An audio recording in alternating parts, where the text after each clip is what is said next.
आपण स्वतंत्र Plainfield Christian science चर्चकडून साप्ताहिक बायबलचा धडा ऐकत आहात. प्लेनफील्ड, अमेरिकेच्या न्यूजर्सी येथे आहे. अधिक माहितीसाठी आमच्या वेबसाईटला भेट द्या. www.plainfieldcs.com. हा धडा आहे रविवारी 18 जानेवारी 2026. विषय: जीवन. सोनेरी मजकूर. रोमकरांस. देवाची ख्रिस्त येशूमध्ये दिलेली मोफत देणगी म्हणजे अनंतकाळचे जीवन आहे.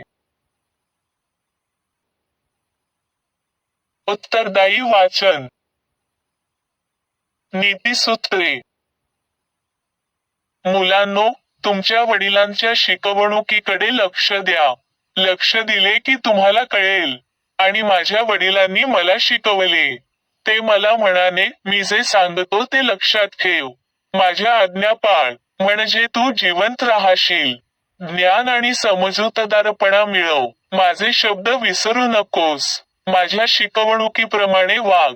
ज्ञानापासून दूर जाऊ नकोस. ज्ञान तुझे रक्षण करील. ज्ञानावर प्रेम कर म्हणजे ते तुझे रक्षण करील. मुला, माझे ऐक.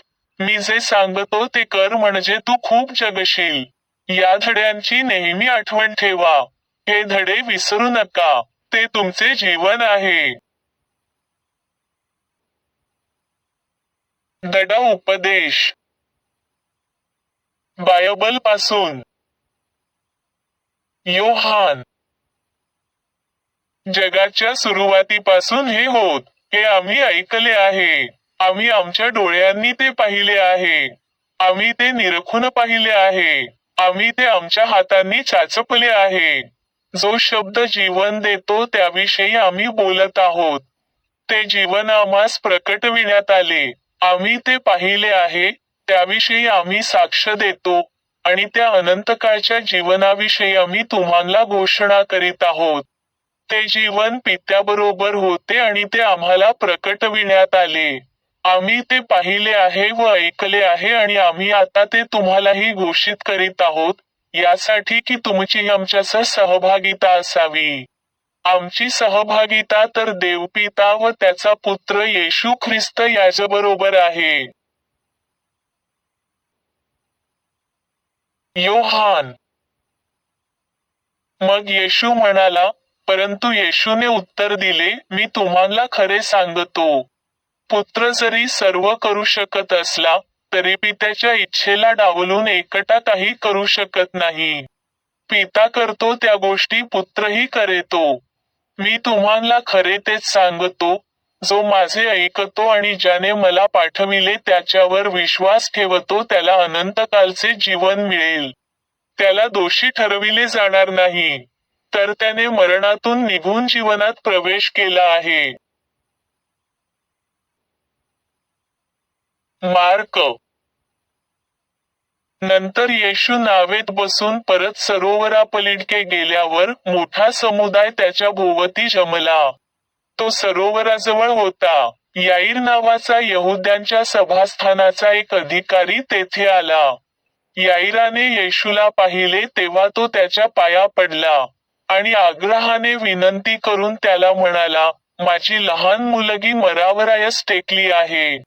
मी विनंती करतो की आपण येऊन तिला बरे वाटावे म्हणून तिच्यावर हात ठेवावा. मग येशू त्याच्याबरोबर गेला. लोकांचा मोठा समुदाय येशूच्या मागे चालत होता. तो हे बोलत असता सभास्थानातील अधिकाऱ्याच्या घरून काही माणसे निरोप घेऊन आली. ती म्हणाली, तुमची मुलगी मेली आहे. गुरुजींना का त्रास देता? येशूने त्यांचे बोलणे ऐकले आणि तो यहुद्यांच्या सभास्थानाच्या अधिकाऱ्याला म्हणाला, भिवू नको, फक्त विश्वास धर. येशूने फक्त पेत्र, याकोब आणि याकोबाचा भाऊ योहान यांनाच आपल्याबरोबर येऊ दिले. ते त्या अधिकाऱ्याच्या घरी आले.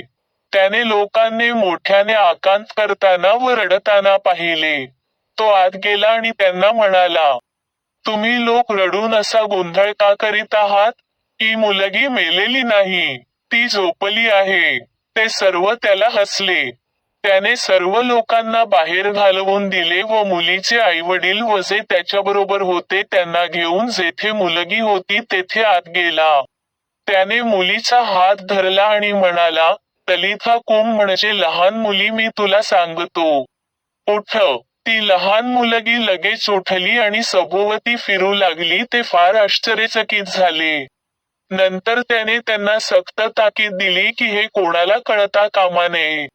त्याने तिला खाण्यास देण्याविषयी सांगितले.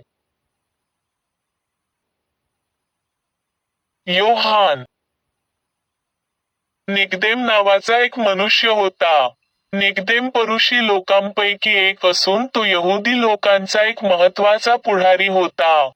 एका रात्री निकदेम येशूकडे आला आणि म्हणाला, रब्बी, तुम्ही देवाकडून पाठविलेले शिक्षक आहात हे आम्हाला माहीत आहे. कारण तुम्ही जे चमत्कार करता ते देवाच्या मदतीशिवाय कोणाही माणसाला करता येणार नाहीत. येशूने उत्तर दिले, मी तुम्हाला खरे सांगतो, प्रत्येक व्यक्तीचा नव्याने जन्म झालाच पाहिजे. जर एखाद्या माणसाचा नव्याने जन्म झाला नाही तर देवाचे राज्य पाहू शकणार नाही. निकदेम म्हणाला, जर एखादा माणूस म्हातारा असेल तर त्याचा नव्याने जन्म कसा होईल? तो आपल्या आईच्या उदरात परत जाऊ शकत नाही. म्हणून त्या व्यक्तीचा दुसऱ्यांदा जन्म होणारच नाही. येशूने उत्तर दिले, मी तुम्हाला खरे सांगतो, मनुष्याचा पाण्याने आणि आत्म्याने जन्म झाला नाही तर त्याचा देवाच्या राज्यात प्रवेश होणे शक्यच नाही. मनुष्य मानवी आईवडिलांच्या उदरी जन्माला येतो, परंतु त्याच्या आत्मिक जीवनाचा जन्म पवित्र आत्म्यापासून होतो. तुमचा नवीन जन्म झाला पाहिजे म्हणून मी तुम्हाला सांगितल्याबद्दल आश्चर्यचकित होऊ नका. वाऱ्याला वाहायला पाहिजे तिकडे तो वाहतो. वारा वाहताना तुम्हाला त्याचा आवाज ऐकू येतो, परंतु वारा कोठून येतो व कोठे जातो हे तुम्हाला कळत नाही. आत्म्यापासून जन्म पावलेल्या प्रत्येक माणसाचे असेच असते. कदेम म्हणाला, हे सारे कसे शक्य आहे? येशू म्हणाला, तुम्ही इस्रायलाचे प्रमुख शिक्षक आहात, तरीही तुम्हाला या गोष्टी कळत नाहीत काय? मी तुम्हाला खरे तेच सांगतो. आम्हाला जे माहीत आहे त्याविषयी आम्ही बोलतो, जे पाहिले त्याविषयी आम्ही सांगतो, परंतु आम्ही जे सांगतो ते तुम्ही लोक मानित नाही. मी तुम्हाला जगातील गोष्टाविषयी सांगितले पण तुमचा माझ्यावर विश्वास बसत नाही. मग जर मी तुम्हाला स्वर्गातील गोष्टाविषयी सांगितले तर तुम्ही विश्वास ठेवणारच नाही. मनुष्याचा पुत्र असा एकमेव आहे जो वर स्वर्गात जेथे होता तेथे गेला आणि स्वर्गातून उतरून खाली आला. मोशेने अरण्यात असताना सापाल उंच केले, मनुष्याच्या पुत्रालाही उंच केले पाहिजे, अशासाठी की जो कोणी मनुष्याच्या पुत्रावर विश्वास ठेवतो त्याला अनंतकाळचे जीवन मिळू शकते. होय, देवाने जगावर एवढी प्रीती केली की त्याने आपला एकुलता एक पुत्र दिला. देवाने आपला पुत्र यासाठी दिला की जो कोणी त्याच्यावर विश्वास ठेवतो त्याचा नाश होऊ नये तर त्याला अनंतकाळचे जीवन मिळावे. योहान. येशू म्हणाला, योहान, माझ्या पित्याच्या घरात राहण्याच्या पुष्कळ जागा आहेत. जागा नसत्या तर मी तुम्हाला सांगितले असते, कारण मी तुमच्यासाठी जागा तयार करायला जातो. मी गेल्यावर तुमच्यासाठी जागा तयार करीन आणि पुन्हा येईन आणि तुम्हाला माझ्याजवळ घेईन, यासाठी की जेथे मी आहे तेथे तुम्हीही असावे. आणि मी कोठे जातो तिकडे जाण्याचा मार्गही तुम्हाला ठाऊक आहे. थोमा येशूला म्हणाला, प्रभू, तुम्ही कोठे जात आहात हे आम्हाला ठाऊक नाही, मग आम्हाला मार्ग कसा ठाऊक असणार? येशूने उत्तर दिले, मी मार्ग, सत्य आणि जीवन आहे. केवळ माझ्याद्वारेच पित्याजवळ जाता येते. मी पित्यामध्ये आहे व पिता माझ्यामध्ये आहे असा विश्वास धरा. नाहीतर मी केलेल्या कामावरून तरी माझ्यावर विश्वास ठेवा. मी तुम्हाला खरे सांगतो, मी जी कामे करतो ती कामे माझ्यावर विश्वास ठेवणाराही करील, आणि त्यापेक्षाही मोठी कामे करील, कारण मी पित्याकडे जातो. जर तुम्ही माझ्यावर प्रीती करीत असाल तर ज्या आज्ञा मी करतो त्या तुम्ही पाळाल. आणि मी पित्याला सांगेन आणि तो तुम्हाला दुसरा सहाय्य करता देईल, यासाठी की त्याने तुम्हांबरोबर सर्व काळ राहावे. Science textbook science and health with की टू द शास्त्रवचने कडील परस्पर संबंधित परिच्छेद वाचले. विज्ञान आणि आरोग्य. सत्याचे अनुयायी म्हणून आपण बायबलच्या प्रेरित वचनाला शाश्वत जीवनासाठी पुरेसे मार्गदर्शक मानतो. मूळ ग्रंथांशी परिचित होणे आणि मानवी श्रद्धा, पदाधिकारांद्वारे स्थापित आणि कधीकधी माणसांच्या सर्वात वाईट आकांक्षांनी उत्तेजित सोडून देण्याची तयारी. ख्रिश्चन विज्ञान समजून घेण्याचा मार्ग मोकळा करते आणि बायबलला जीवनाचा चार्ट बनवते, जिथे सत्याचे प्रवाह आणि उपचार करणारे प्रवाह दाखवले जातात. ज्याला प्रभूचा भुजा प्रकट होईल तो आपल्या अहवालावर विश्वास ठेवेल आणि पुनर्जन्मासह जीवनाच्या नवीनतेत उठेल. हे अनंतकाळचे जीवन आहे, येशू म्हणतो, आहे, राहणार नाही. आणि मग तो अनंतकाळचे जीवन त्याच्या पित्याचे आणि स्वतःचे सध्याचे ज्ञान, प्रेम, सत्य आणि जीवनाचे ज्ञान म्हणून परिभाषित करतो. हे अनंतकाळचे जीवन आहे, जेणेकरून ते तुला, एकमेव खऱ्या देवाला आणि तू पाठवलेल्या येशू ख्रिस्ताला ओळखतील. शास्त्रवचनांमध्ये म्हटले आहे की मनुष्य केवळ भाकरीने जगेल असे नाही, तर देवाच्या मुखातून निघणाऱ्या प्रत्येक शब्दाने जगेल. हे दाखवून देते की सत्य हेच माणसाचे खरे जीवन आहे, परंतु मानवजात ही शिकवण व्यावहारिक करण्यास आक्षेप घेते. दैवी तत्वज्ञानाच्या आकलनात आपल्या गुरूच्या उदाहरणाचे अनुसरण करून आपण सत्य आणि प्रेमाच्या पावलावर पाऊल ठेवतो. ख्रिश्चन धर्म हा खऱ्या उपचारांचा आधार आहे. मानवी विचारांना निस्वार्थ प्रेमाशी सुसंगत ठेवणारी प्रत्येक गोष्ट थेट दैवी शक्ती प्राप्त करते.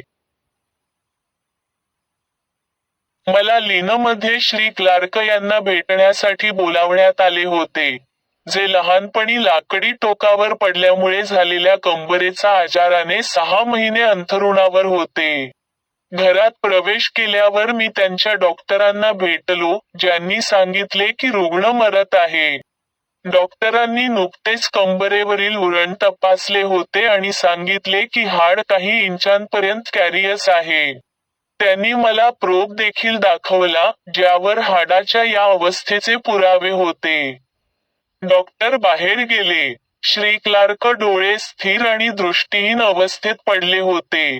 त्यांच्या कपाळावर मृत्यूचे दव होते. मी त्यांच्या पलंगाकडे गेलो. काही क्षणातच त्यांचा चेहरा बदलला. त्यांचा मृत्यू फिकटपणा नैसर्गिक रंगात आला. पापण्या हळूवारपणे बंद झाल्या आणि श्वास घेणे नैसर्गिक झाले. ते झोपले होते. सुमारे 10 मिनिटात त्याने डोळे उघडले आणि म्हणाला, मला नवीन माणूस वाटत आहे. माझे सर्व दुःख संपले आहे. दुपारी 3 ते 4 वाजण्याच्या सुमारास हे घडले. मी त्याला उठण्यास सांगितले, स्वतः कपडे घालण्यास सांगितले आणि त्याच्या कुटुंबासह जेवण करायला सांगितले. त्याने तसे केले. दुसऱ्या दिवशी मी त्याला अंगणात पाहिले. तेव्हापासून मी त्याला पाहिले नाही. परंतु मला माहिती आहे की तो 2 आठवड्यांनी कामावर गेला आहे. घशातून स्त्राव थांबला आणि घसा बरा झाला. बालपणात दुखापत झाल्यापासून आजारी स्थिती तिथेच होती. तो बरा झाल्यापासून मला माहिती देण्यात आली आहे की त्याच्या डॉक्टरने त्याला बरे केल्याचा दावा केला आहे आणि त्याच्या आईला, देव आणि त्या महिलेने त्याला बरे केले होते, असे म्हणण्याबद्दल वेड्यांच्या आश्रमात तुरुंगात टाकण्याची धमकी देण्यात आली आहे. मी त्या बातमीची सत्यता प्रमाणित करू शकत नाही, परंतु मी त्या माणसासाठी जे पाहिले आणि केले आणि त्याच्या डॉक्टरांनी त्या प्रकरणाबद्दल जे सांगितले ते मी सांगितल्याप्रमाणेच घडले.